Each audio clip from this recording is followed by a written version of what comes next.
Viewers, আমি আব্দুর রব দুলাল আজকে এই মুহূর্তে আপনাদেরকে নিয়ে এসেছি জয়পুরহাট জেলার জয়পুরহাট সদর থানার অধীনস্থ খঞ্জনপুরের সেই ব্রিটিশ আমলের ব্রিটিশদের হাতে নির্মিত সেই লালকুঠিতে। বন্ধুরা, এই লালকুঠি থেকেই জানাই আপনাদেরকে সালাম, শুভেচ্ছা এবং অভিনন্দন।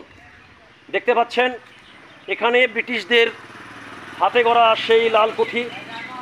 এই লালকুঠি থেকেই ব্রিটিশরা একসময় অত্র অঞ্চলে নীল চাষ করার জন্য অত্র এলাকার জনগণের উপর একটি চরম পর্যায়ের জুলুম চালিয়েছিলেন। উদ্বুদ্ধ বলবো না, বলবো জুলুম। এই কারণেই, যদিও অত্র অঞ্চলের জনসাধারণ নীল চাষ করতে ইচ্ছুক ছিলেন না, কিন্তু ব্রিটিশদের সেই নির্মম জুলুমের শিকার হয়ে তারা অনিচ্ছাকৃতভাবে হলেও অত্র অঞ্চলে নীল চাষ করতে বাধ্য হয়েছিল। বন্ধুরা,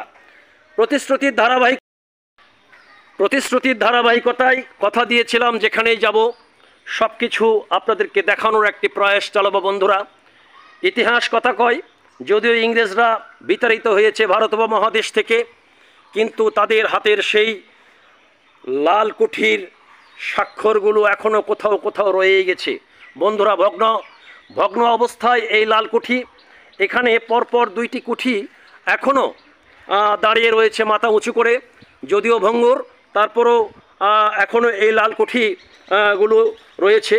এইখান থেকেই এখনও মনে হয় যে এই ইটের পরতে পরতে এই লাল কুঠির ভিতরে ইংরেজদের সেই হাতের ছাপ, পায়ের চলাফেরার সেই পায়ের ছাপগুলো বোধহয় এখনও রয়ে গেছে, এরকম মনে হয়। বন্ধুরা, এই যে ঘরগুলো দেখছেন, এই ঘরগুলো থেকেই তাদের প্রাত্যহিক কার্যক্রম পরিচালনা করছিলেন। যদিও আজকে ইংরেজরা বিতাড়িত, কিন্তু তাদের ইতিহাস এখনও রয়ে গেছে। বন্ধুরা, ইংরেজদের সেই হাতের প্রত্যেকটি ছোঁয়া এখনও এই ভারত উপমহাদেশের বিভিন্ন প্রান্তরে ছড়িয়ে ছিটিয়ে রয়েছে। এই লালকুঠি থেকেই তারা দোর্দণ্ড প্রতাপে শাসন চালিয়েছিল, যা এখনও ইতিহাসের পাতায় বিরাজমান রয়েছে। বন্ধুরা, একটু আগেই যে লালকুঠি আপনাদেরকে দেখালাম, সেই লালকুঠির ঠিক পূর্বপার্শ্বেই এই বর্তমান বাংলাদেশের সাব রেজিস্ট্রার অফিস, জেলা রেজিস্ট্রারের কার্যালয়। বন্ধুরা, এই রেজিস্ট্রারের কার্যালয়টি আধুনিকভাবে তৈরি হয়েছে, কিন্তু এর পিছনেই রয়েছে আরও একটি লালকুঠি, যা আপনাদেরকে এই মুহূর্তে দেখাতে চাই। চলুন। এই জেলা রেজিস্ট্রার অফিসের ঠিক পিছনেই, অর্থাৎ পিছনের উত্তর পার্শ্বেই এই ভগ্নপ্রায় লালকুঠিটি এখনও মাথা উঁচু করে দাঁড়িয়ে আছে। এবং এই পাশাপাশি দুইটি লালকুঠি আমরা এই জয়পুরহাটের খঞ্জনপুরের মাটিতে আসলেই দেখতে পাবো। ঠিক সাব রেজিস্ট্রার অফিসের পিছনে একটি, আর পশ্চিম পার্শ্বে আর একটি।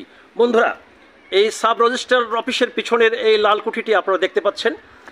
চলুন, সিঁড়ি বয়ে আমরা আস্তে আস্তে করে উপরে উঠি এবং ভিতরে প্রবেশ করার চেষ্টা করি। দেখতে পাচ্ছেন বন্ধুরা, এই লালকুঠিটি একসময় যৌবনপ্রাপ্ত ছিল। এখানে অসংখ্য ইংরেজ কর্মকর্তা কর্মচারীদের পদচারণা ছিল। এইখান থেকেই তারা, এই লালকুঠি থেকেই অত্র অঞ্চলে নীল চাষের একটি প্রয়াস চালিয়েছিলেন। অত্র এলাকার জনসাধারণের উপর চাপিয়ে দিয়েছিলেন নীল চাষের এক কঠিন বার্তা। এখান থেকে আমরা অনুমান করতে পারি এই অঞ্চলের কতটা দোর্দণ্ড প্রতাপে এই ইংরেজরা শাসন করেছে। বন্ধুরা, সেই ইংরেজদের আমল নেই, কিন্তু ইতিহাস কথা কয়, ইতিহাসের সেই প্রেক্ষাপটে আজও আমরা দেখতে পাই সেই চিহ্নিত লালকুঠিগুলো, যা বাংলাদেশের বিভিন্ন প্রান্তরে ছড়িয়ে ছিটিয়ে আছে। বন্ধুরা, সেই সময়ের কথা আমাদেরকে মনে করিয়ে দেয়, স্মরণ করিয়ে দেয় তাদের কথা। বাংলাদেশ তথা ভারত উপমহাদেশের মানুষের উপরে সেই সময় কত অত্যাচার নির্যাতন সেই ব্রিটিশরা চালিয়েছিল। বন্ধুরা, প্রতিশ্রুতির ধারাবাহিকতায় আজকে আপনাদেরকে নিয়ে এসেছি সেই খঞ্জনপুরের ভূমিতে ইংরেজদের নির্মিত লালকুঠি দেখানোর জন্য। এমনি করে আবারও দেখা হবে কোনো এক পথে প্রান্তরে। আজকে এ পর্যন্তই। সকলকে সালাম, শুভেচ্ছা এবং অভিনন্দন।